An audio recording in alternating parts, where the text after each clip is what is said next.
करोड़ों दर्शकों का मिल रहा साथ। एमपी की बात एमपी न्यूज के साथ। नमस्कार, मैं कशिश सिंह बघेल आप सभी का एमपी न्यूज़ टीवी में स्वागत करती हूं। और आज हम बात करेंगे उस हनीमून मर्डर मिस्ट्री के बारे में जिसने लोगों का जो विश्वास है शादी विवाह के बंधन से उठा दिया है। वारदात ही कुछ ऐसी है कि लोग इस बारे में सोचकर हैरान हैं कि कोई नवविवाहित पत्नी कैसे अपने पति को मरवा सकती है। इस सब की शुरुआत होती है फरवरी में, जब दोनों का रिश्ता, सोनम और राजा का जो रिश्ता है वो तय होता है परिवार की वजह से। यहाँ परिवार का दबाव भी सोनम के ऊपर देखा जाएगा। सोनम की हिम्मत तो नहीं थी परिवार से कहने की, लेकिन हिम्मत थी अपने पति को मरवाने की। 11 मई को बड़े ही धूमधाम से दोनों की शादी होती है। उसके बाद जो है सोनम अपने प्रेमी जो राज कुशवाहा है उनके साथ मिलके प्लानिंग करती हैं किस प्रकार से जो उनके पति राजा हैं उनको मरवाया जाए। जब 20 मई को जो है ये जो कपल है हनीमून के लिए रवाना होता है। सबसे पहले ये 21 मई को गुवाहाटी पहुंचते हैं। उसके बाद गुवाहाटी में भी जो सोनम है अपने प्रेमी के जो साथी हैं उनके साथ मिलकर अपने पति को मरवाने की एक कोशिश करती हैं, लेकिन इस कोशिश में वो नाकाम होती हैं।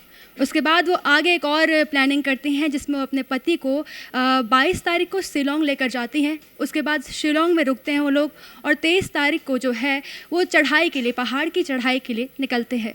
उसके बाद जब वो पहाड़ की चोटी पर पहुंच जाते हैं जहां पे वो इस वारदात को अंजाम दे सकते हैं, तब वो उन आरोपियों के साथ मिलकर पहले तो राजा के सर पे वार करवाती हैं। उसके बाद सोनम खुद अपने पति को जो है खाई में ढकेल देती हैं। उसके बाद वो वहाँ से 25 मई को जो है इंदौर आ जाती है, जिसके बाद जो 7 जून तक है वो इंदौर में ही रहती हैं। आपको बता दें कि जो राजा रघुवंशी है उनकी जो लाश है पुलिस को 2 जून को मिलती है। उसके बाद जो सोनम में है, सोनम के अंदर जो प्रेशर है, दबाव है पकड़े जाने का, वो बनता है। तो 7 जून से वो इंदौर से बाहर रवाना होती है, बाहर फरारी काटने के लिए, अपने आप को बचाने के लिए, बेगुनाह पेश करने के लिए। लेकिन पुलिस का दबाव इस प्रकार होता है कि 7 जून को बाकी आरोपी भी पकड़े जाते हैं। इसलिए दबाव में सोनम जो है रात को 9 जून को रात को 2 बजे अपने भाई को कॉल करती हैं और बोलती हैं, नाटक करती हैं कि उनको किसी ने पकड़ कर ड्रग्स दे करके यहाँ लाया है और वो अब उनको बचा ले। जिसके बाद क्या होता है कि जो सोनम के भाई हैं वो पुलिस को इस बारे में जानकारी देते हैं। पुलिस तुरंत ही सोनम को गिरफ्तार कर लेती है। उसके बाद रिमांड में जब पुलिस पूछताछ करती है तो ये बात सामने आती है कि कैसे सोनम और उसके प्रेमी ने इस पूरी वारदात को अंजाम दिया था, क्योंकि दोनों ही कबूल कर लेते हैं। व्हाट्सएप चैट्स आपको बता दे, फॉरेंसिक रिपोर्ट आपको बताते, हर एक चीज़ जो है सोनम और राज कुशवाहा के खिलाफ है और ये गवाह है कि ये दोनों ने ही मिलकर इस पूरी वारदात को अंजाम दिया है। आपको बता दें सोनम ने 2 और गुत्थी बनाई थी। अगर वो अपने पति को खाई से धक्का नहीं दे पाती हैं तो किसी और महिला का मर्डर करके स्कूटी में बैठाकर उसे जला देंगी, जिससे सबको ये लगेगा कि सोनम मर चुकी हैं।